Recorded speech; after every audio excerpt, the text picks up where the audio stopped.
മുസ്ലിമിന് ഒരു ജീവിതത്തിന് ഒരു അർത്ഥവും ഒരു ലക്ഷ്യവുമുണ്ട്.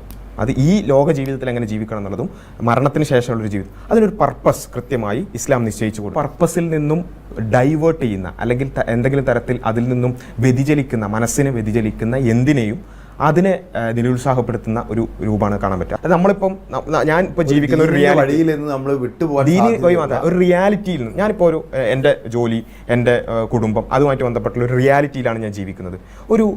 ഒരു പാട്ട് കേട്ട് അല്ലെങ്കിൽ അത്തരത്തിലൊരു DJ പാർട്ടിയിൽ പോയി ഞാൻ ആ റിയാലിറ്റിയിൽ നിന്നും കുറച്ച് നേരത്തേക്ക് അതിൽ നിന്നും പുറത്തേക്ക് കടക്കാൻ ശ്രമിക്കുകയാണ്. അതൊരു തരത്തിൽ ഒരു യാഥാർത്ഥ്യത്തിൽ നിന്ന് ഒളിച്ചോടലാണ്. അതുകൊണ്ടാണ് ഖുർആൻ അതിനെ പ്രയോഗിച്ചിട്ടുള്ളത് തന്നെ നിങ്ങളെ യഥാർത്ഥ ലക്ഷ്യത്തിൽ നിന്നും തെറ്റിക്കുന്നത് എന്നുള്ളതാണ്. ഇത്തരത്തിലുള്ള വിനോദങ്ങളെ വിലക്ക് വാങ്ങുക എന്നുള്ളതാണ് ഖുർആന്റെ പദപ്രയോഗം. അപ്പം നിങ്ങളെ യാഥാർത്ഥ്യത്തിൽ നിന്നും ലക്ഷ്യത്തിൽ നിന്നും തെറ്റിച്ച് വിശുദ്ധ ഖുർആനിൽ വിനോദങ്ങൾ വിലക്ക് വാങ്ങുന്നത് ഹറാമാണ് എന്നുള്ളതാണ് പറഞ്ഞിട്ടുള്ളത്. അതിനെ വിശദീകരിച്ചുകൊണ്ടാണ് പണ്ഡിതന്മാരടക്കം പറഞ്ഞിട്ടുള്ളത്. ഹദീസുകളിലും സംഗീതത്തെ, ഇൻസ്ട്രുമെന്റൽ മ്യൂസിക്കിനെ, പാട്ടിനെയല്ല, പാട്ട് പാടാമെന്നുള്ള കാര്യത്തിൽ ആർക്കും സംശയമില്ലാത്ത കാര്യമാണ്.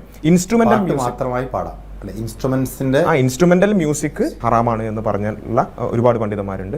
അപ്പോൾ അതിന്റെ അടിസ്ഥാനം ഇതാണ്, നമ്മുടെ ഒരു റിയാലിറ്റിയിൽ നിന്ന് നമ്മളെ തെറ്റിക്കുന്നു. അതൊരു പക്ഷേ ഒരു മതമില്ലാത്ത അല്ലെങ്കിൽ ഈ മതത്തിന്റെ പുറത്തു നിൽക്കുന്ന, ഈ ലോകവീക്ഷണത്തിന്റെ പുറത്തു നിൽക്കുന്ന ഒരാൾക്ക് അബ്സേർഡായിട്ട് തോന്നാം സ്വാഭാവികമായിട്ടും, ഒരു പാട്ട് അല്ലെങ്കിൽ സംഗീതം പോലും ഇല്ലാത്ത. പക്ഷേ ഈ ഏതൊരു ലോകവീക്ഷണത്തിനെയും പൂർണ്ണമായി മനസ്സിലാക്കാൻ അതിൻ്റെ ഉള്ളിലേക്ക് വരണം. അതിൻ്റെ ഉള്ളിലേക്ക് വരുമ്പോൾ ഞങ്ങളെ സംബന്ധിച്ചിടത്തോളം വിശ്വാസികൾക്ക് കൃത്യമായൊരു ജീവിത ലക്ഷ്യവും ജീവിത വീക്ഷണവുമുണ്ട്. അതിൽ നിന്നും തെറ്റിക്കുന്നത് പലതരത്തിൽ അത് നിരുത്സാഹപ്പെടുത്തിയതുണ്ടാവാം, ഹറാമായതുണ്ടാവാം, അങ്ങനെ പല കാര്യങ്ങളുണ്ടാവും. ഞാൻ ചോദിക്കുന്ന ഒരു കാര്യമാണ്, ഇപ്പം ഇങ്ങനൊരു ചോദ്യ മുനയിൽ നിർത്താൻ മാത്രം ഇപ്പോൾ ഏതെങ്കിലും ഒരു കലാരൂപം അതിനോട് ഞങ്ങൾക്ക് താല്പര്യമില്ല, അല്ലെങ്കിൽ ഞങ്ങൾ സംഗീതം കേൾക്കുന്നില്ല, ആയിക്കോട്ടെ, അങ്ങനെ തന്നെ ഫുള്ളി സംഗീതം കേൾക്കുന്നില്ല, ഇതൊന്നും ഒരു തരത്തിലും നമ്മുടെ സോഷ്യൽ ഫാബ്രിക്കിനെയോ ഇവിടെയുള്ള പൊതുസമൂഹത്തെ ബാധിക്കുന്നുണ്ട്.